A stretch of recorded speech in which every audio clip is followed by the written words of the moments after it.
iso é mellor estar soa que a compartir soidade. Sí. Eu creo que a xente está moito vivindo de lado e privándose moito de sentir, de enfadarse, de poñerse alegres, de poñerse tristes e chorar 7 días, hai que chorar, de amar. Eu creo que hai unha crise dos afectos terrible. Hai unha crise dos afectos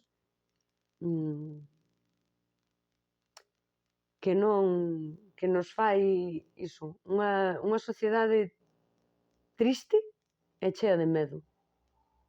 E creo que é contagioso, que ti saes aí fora e tentas xogar a esta simulación, non?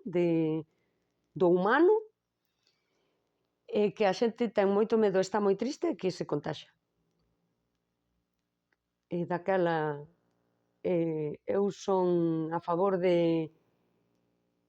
dos afectos, de colocalos aí, de querer moitísimo as persoas e coidar delas, que é a forma na que se xestiona o amor,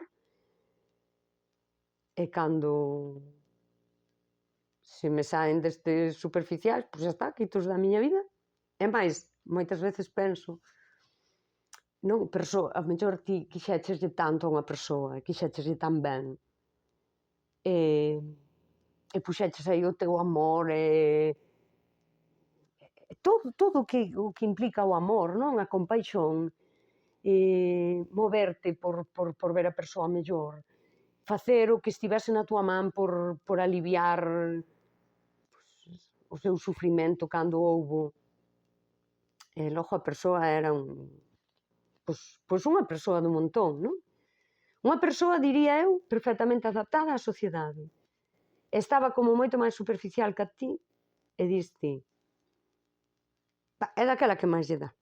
Daquela que máis lle dá. Precisamente, estas persoas que están aí e tal, non sei que, te usan.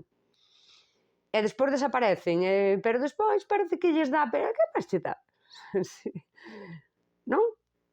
Si total non me querías ver, non che importaba, dábache igual que fose, que a que quedase, que terme, que a non terme, xa está, vaite. E aí hai algo que é superimportante, que é un acto moi grande precisamente de amor propio.